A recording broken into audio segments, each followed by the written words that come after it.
there is a profound letting go taking place. A letting go of shoulds, a letting go of obligation, a letting go of ideas and identity structures, a profound shedding. We are in the year of the wood snake. And a very deep excavation of the foundations of who we thought we were, so that who we truly are can arise and emerge, unobstructed, unobscured, radiant, free. But this disillusion that's taking place may feel like crisis, it may feel like a dark night of the soul, it may feel like entering the void, the 0 point, being returned to nothing, no one, a non-dual awakening, but also deeply embodied, being deeply experienced through the body awareness as well as through a spaciousness in the mind. It may be arising through profound, almost lightning bolt moments of aha moments, sudden shifts, changes in paradigm, in orientation, in how you register reality in your experiences. But what is being excavated is any identity structure that is anchored in expectations, shoulds, judgments, fear, and we carry conditioning, we carry programming that has kind of been societally at an unspoken level agreed upon as a collective. I should get a job. I should work. I should live in this way. I should own a house. I should contribute in this way. I have to. I need to. These kind of obligatory states where there is a sense that choice and freedom isn't present. It's just something that's predetermined. I just have to because that's what everyone else is doing. That is falling away.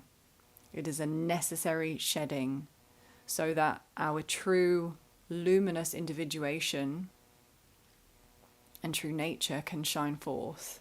And it is both a liberating and potentially terrifying shift. Terrifying for the idea of who you thought you were. Thinking being the operative word here. There is a falling away, a collapsing of the mind's hold. Mental activity is starting to become redundant. This is a very necessary and unavoidable shift for humanity as we start to move into deeper states of embodiment. The mind, the thinking mind, the lower mind will eventually be rendered redundant. And we are going to rapidly start to move into heightened states of feeling, being, embodiment, connection to the now moment. But this could create a sense of alarm of something going wrong for the aspect that's so conditioned to living from the mind, so conditioned to thinking, so conditioned to doing for just the sake of doing. Because being and spaciousness is terrifying.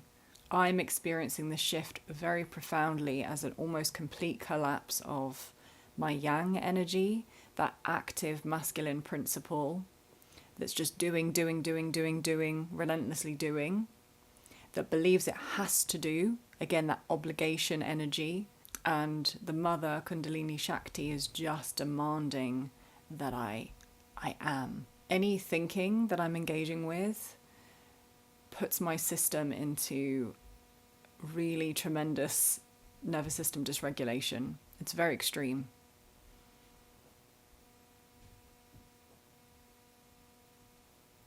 Anything I enact from this old yang paradigm energy puts my system in tremendous nervous system dysregulation. My system is demanding that I rest in presence. My system is demanding that I rest in embodied presence. I want to make that distinction because there are a lot of disembodied non-dual teachers and teachings, especially on YouTube, where there is a connection to the singularity, there is a connection to non-dual awareness, but it's very disembodied. It's very remote. It feels sterile. It feels cold. It is not married to an awakened heart, and it is not deeply anchored all the way to the root. Be wary of these teachings.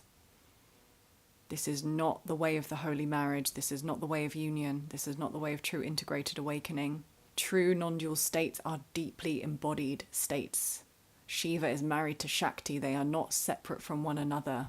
Because to be deeply embodied requires your presence. And there is this shift now from doing to being that will be unavoidable. Because this is the return to our organic blueprint as both human and divine beings. It is inevitable. And this is going to pattern interrupt and disrupt and perhaps cause a tremendous amount of dis-ease to the part that's so identified with being the doer, that's so identified with the mind and thinking, that's so identified with taking action all the time, doing. I spoke about this in my last video. To that aspect that has lived in such an untempered way, so disconnected from the true nature, this shift is going to feel like hell. This shift is going to feel like something is going very wrong. This shift is going to feel like death, because it is a death of the version of who you think you are. Who you think you are. As I continue to navigate my process with Shakti Kundalini and the Mother awakening in me, as me, through me, around me, she is demanding that I return to truth. And for me, this shift is most acutely felt in my relationship to work and finances, I think. The idea that I should be working, that I need to earn my keep, I need to earn my worth and value in the world by doing in some way, has been something that's being sort of gradually eroded at since I've gone through this process with the Kundalini, because she is purifying every belief. She is not concerned with these limited little cul-de-sac roles and routes that we've tried to hide ourselves in, you know. She doesn't give a shit about any of that. She wants you to return to your absolute sovereign truth. She wants you to return to being a fully integrated and awake being. That means stripping you of everything that is not true. And the obligatory statements of shoulds, have tos, need, these are not truths. These are not absolutes. These are imposed ideas. If you spoke to human beings 10,000, 20,000 years ago, higher civilizations, about what is now normal on Earth, they wouldn't believe you. Or perhaps they'd believe us and feel incredible pity for us, recognizing that what we have now deemed normal is in fact very anti-human, very anti the spirit, very inorganic, and it will not hold. We cannot fight against evolution, and that evolution is intensifying. The Mother is returning, and with her will come such fierce grace, such fierce love, and such fierce remembrance, such fierce deliverance into the arms of truth. I see it like a tidal wave of light and love and grace, and it is pointless to fight against it. It is pointless. Just let it come and surrender I'm experiencing this as meditating, of just my body just asking to be in profound stillness, silence, for several hours a day. I think I'm perhaps meditating at least 4 hours a day, which is really unheard of for me. But it's so, oh God, it's so wanted, it's so needed. I'm finally ready to let this old paradigm collapse within me of who I thought I should be, to be valuable to my partner, to my parents, to society. It's a final release, a letting go, a collapsing of fear-based identity structures, however that looks for you.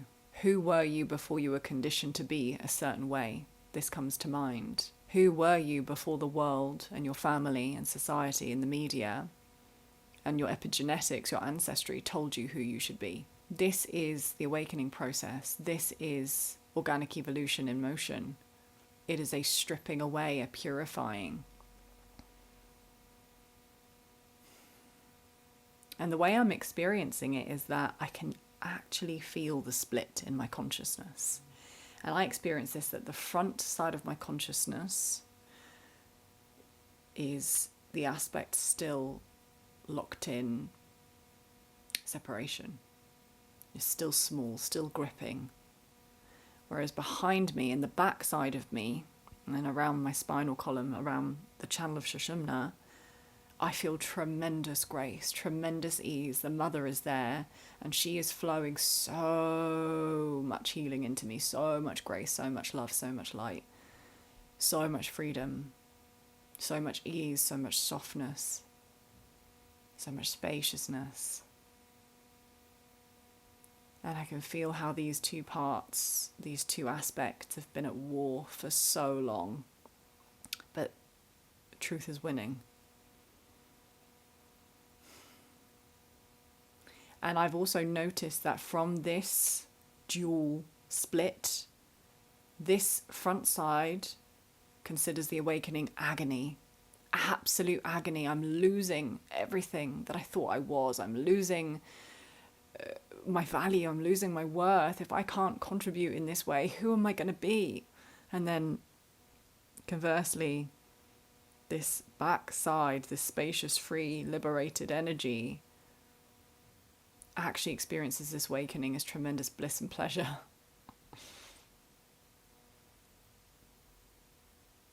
And ease. And when I say that there is a collapsing of doing, I'm not saying that we will never take action in the world again. As I mentioned in my last video, it's a shift of how we take action. It's a shift in what state of consciousness we take action from.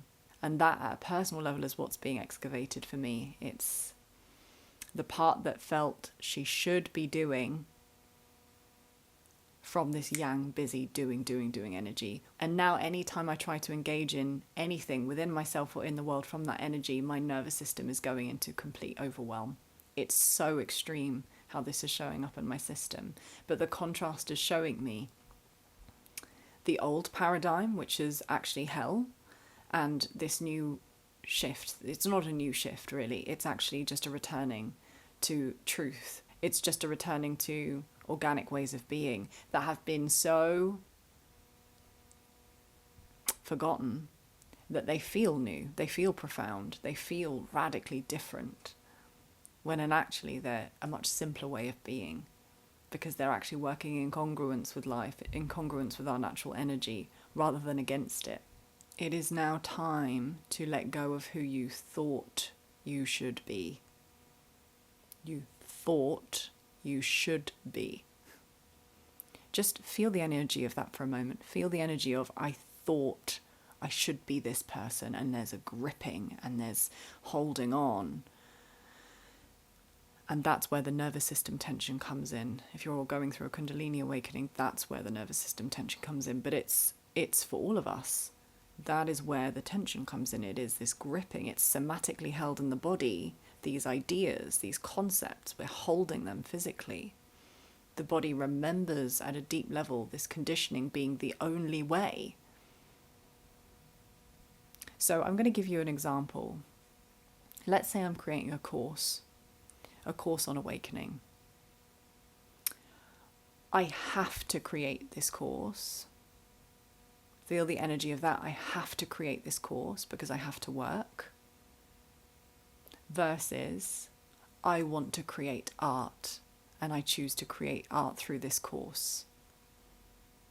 Same outcome, same manifestation, same creation, but the energy driving the creation is radically different. One is from untempered yang energy, right? Have to, obligations, shoulds, driving, force, production. I have to create this course because I need to work. Just feel like the cage of that. It's a prison, that paradigm. Versus, I want to create art and I choose to create art through this course. One paradigm is survival-based, fear-based. One paradigm is creation-based. One paradigm is based in the complete actualization in the truth of who we are as beings, who I am as a being. And this is the shift. That's a micro example of the shift that's happening at the macro level. It's a shift from survival-based being and doing states to creation-based being and doing states, where the doing arises naturally from the being state. They are married as one. That is union. It's not one way or the other. It's not masculine or feminine. These binary ways of viewing our awakened consciousness actually limit us. And this purification is really asking us to let go of it all. Let it all go. What's it like to be no one? What's it like to be nothing? What's it like to be empty and full at the same time, full of grace, full of love? What's it like to just be the light of awareness? What's it like to just be as part of the fabric of creation? It is a profound shift and return to the remembrance of oneness, of the natural synergy of life, how all of life is a natural exchange of giving and receiving, and how we are deeply embedded within that exchange. We're not separate from it, we're not isolated from it, never could be, never have been. Again, that's an idea. So I invite you to examine, where do you hold rigidity, firm shoulds, have tos, needs tos? Where do you hold very fixed paradigms, ideas, beliefs within you that are actually obstructing your capacity to expand into your true nature? To expand into more love, more miracles, more light, more abundance, more grace, more joy, more ease, more pleasure.